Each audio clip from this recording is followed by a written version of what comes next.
ketika kawan-kawan mahasiswa melakukan aksi atau demonstrannya mengatakan anti akan oligarki, tapi di depan mata tapi diam gitu loh. Ini jadi masalah. Depan mata Aguan ini.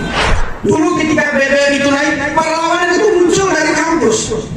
Sekarang malah diam. Yang paling berbahaya ketika kita mengeksklusifkan diri kita jauh dari gerakan rakyat, tapi kita meneriak rakyat gitu loh. Dan setelah itu kita anti oligarki.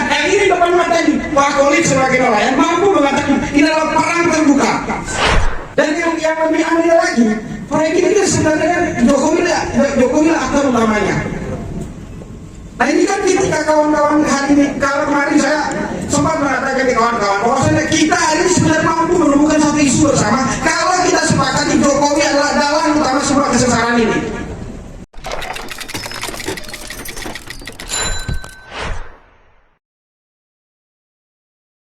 Terima kasih banyak untuk kawan-kawan semua. Sebelumnya mohon maaf sebesar-besarnya untuk kawan-kawan AKRA, kawan-kawan GSBI, kawan-kawan AMP, kawan-kawan GMKI yang hadir, dan kawan-kawan masing-masing anggota GMNI Komisariat, kawan-kawan FMN dengan tempat yang sederhana ini ya. Artinya kita sebenarnya lagi membangun suatu gerakan sebenarnya, membangun satu perlawanan walaupun yang sederhana seperti kita hari ini, tapi kawan-kawan GMNI Jakarta Selatan kita mampu menentukan sikap kita bahwasannya oligarki hari ini di depan mata sebenarnya. Ketika kawan-kawan hari ini melihat bahwasannya PIK yang di PSN kan, artinya kan PSN ada 14 PSN sebenarnya yang di akhir masa jabatan Jokowi dikeluarkan sebenarnya, yang dimana tadi Pak Kulit begitu menggelora sebenarnya menyampaikan bagaimana kita harus membangun satu perlawanan. Ini adalah perang terbuka sebenarnya terhadap rakyat Indonesia ketika dia bicara kedaulatannya. Nah cuman bagaimana mungkin akan menjadi satu perang terbuka atau perlawanan yang sangat terbuka terhadap oligarki apabila kawan-kawan mahasiswa, contoh yang paling sederhana, kita belajar dari berbagai macam gerakan rakyat, terkhususnya gerakan mahasiswa. Kawan-kawan AKRA tadi terlibat langsung, artinya kawan-kawan yang hari ini mengadvokasi secara langsung, baik secara litigasi dan non-litigasi. Kita perlu belajar sebenarnya, kalau khusus untuk kawan-kawan pemuda dan mahasiswa, tidak perlu kita mengeksklusifkan diri kita sebenarnya. Kawan-kawan GMNI Jakarta Selatan dengan kawan-kawan AKRA, GSBI, kawan-kawan FMN, kita sudah lama sebenarnya membangun satu gerakan. Dari dulu kita mengatakan Jokowi adalah boneka, tapi hari ini makin nyata gitu loh. Dulu 8 tahun terakhir saya terlibat di gerakan bersama kawan-kawan GSBI, kita mengatakan Jokowi adalah boneka. Sekarang makin terang beneran gitu loh. Ketika kawan-kawan mahasiswa melakukan aksi atau demonstrannya mengatakan anti akan oligarki, tapi di depan mata tapi diam gitu loh. Ini jadi masalah. Depan mata Aguan ini, khususnya di Jakarta, di Jabodetabek, depan mata Aguan ini, tapi kita diam akan kondisi itu. Situasi yang paling berdekatan kalau kita melihat situasi gerakan kan, dulu ketika BBM itu naik, perlawanan itu muncul dari kampus. Sekarang malah diam.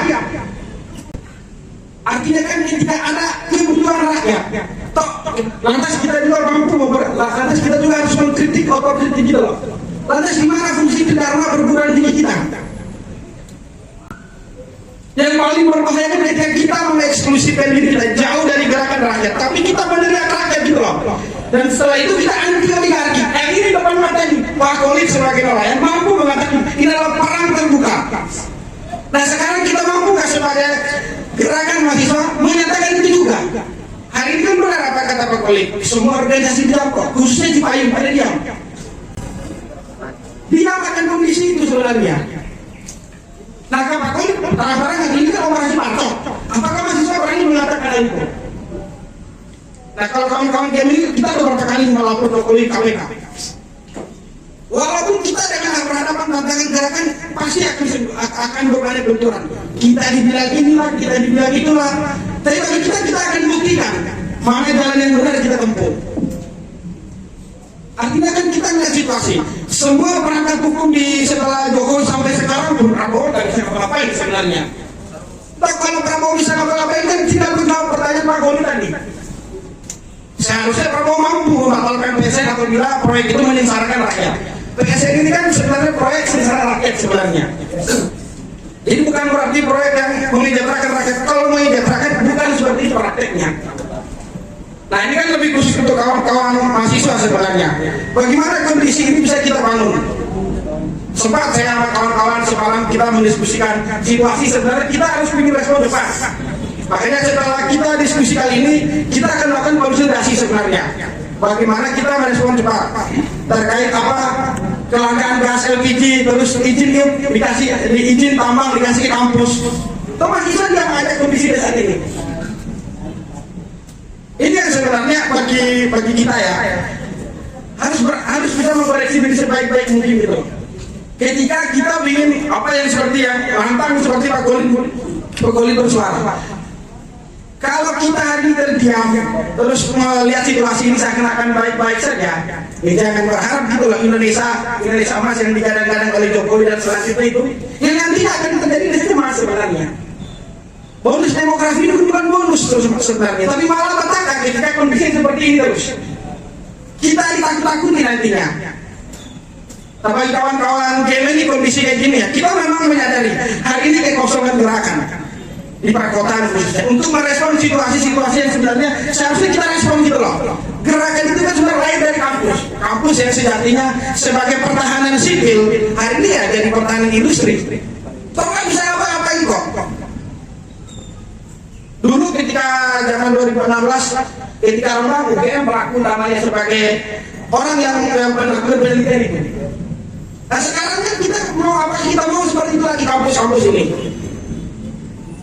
Untuk proyek PSN ini saya hanya cuma mengatakan oligarki depan mata dan orang-orang nelayan yang kita merasa ya berpendidikan juga sederhana, tapi dia mampu melawan gitu loh. Itu kan pelajaran buat kawan-kawan mahasiswa sebenarnya.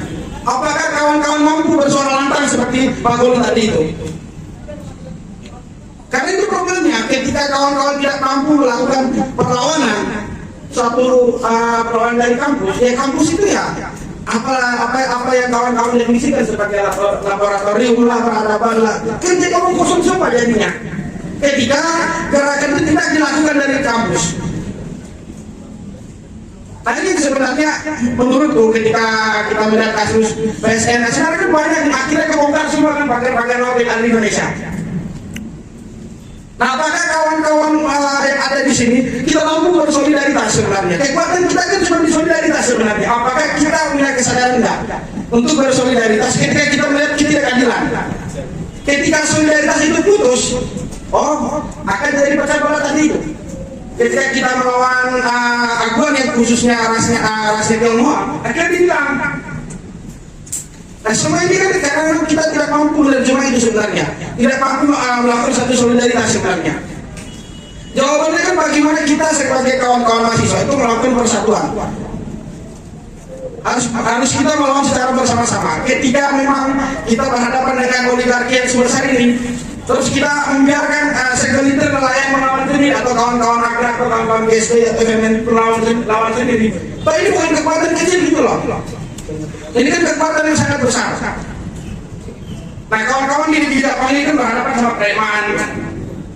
Dan yang lebih aneh lagi, proyek ini kan sebenarnya kan Jokowi lah aktor utamanya.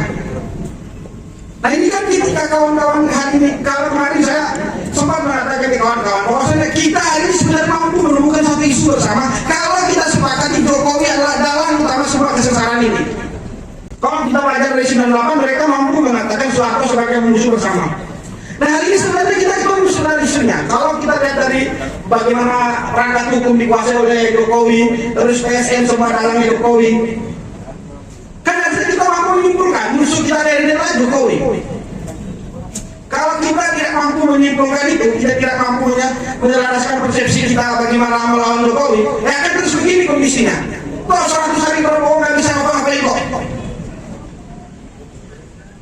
Masyarakat akhir-akhir dihebohkan dengan kelangkaan gas sampai ada yang meninggal. Mahasiswa kan mana ada berprotes, kan pada kondisi diam aja. Nah, apalagi ini berhadapan dengan oligarki besar. Kalau saya sih sangat berharap ya, setelah diskusi ini kita sama-sama membangun satu gerakan sebenarnya. Jangan kawan-kawan teriak anti oligarki, itu sebenarnya kita juga maksudnya ini depan mata gitu loh. Sangat-sangat terbuka pertarungannya sebenarnya. Perlawanan sangat-sangat terbuka. Tapi kalau kita diam gitu loh. Khususnya kawan-kawan besok ini terang-terang di depan mata loh menurut saya. Pak Akbar sempat menyatakan saya cuma melayani presiden kok. Berarti kan secara gambaran kita presiden itu kan digajar. Berarti presiden ini melayani oligarki sederhana penilainya. Gak perlu kita baca-baca buku sebentar apapun. Sederhana berarti selama ini Jokowi bukan melayani rakyat. Kan begitu bacaannya. Ketika kawan-kawan bertele-tele bagi saya, ini di depan mata gitu loh. Nah, saya cuma mengatakan itu sebenarnya. Ini di depan mata, ayo kita galang perlawanan secara bersama-sama. Dan saya terima kasih banyak untuk kawan-kawan semua. Mohon maaf apabila dengan tempat yang sederhana ini, saya sih berharap selanjutnya setelah diskusi ini kita akan melakukan konsultasi secara bersama. Kita harus mampu menjawabkan apa yang dikatakan Pak Golden. Ini adalah perang terbuka dari oligarki.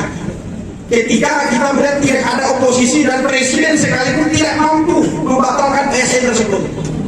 Nah itu sih kalau dari saya, apabila ada kesalahan kata saya mohon maaf.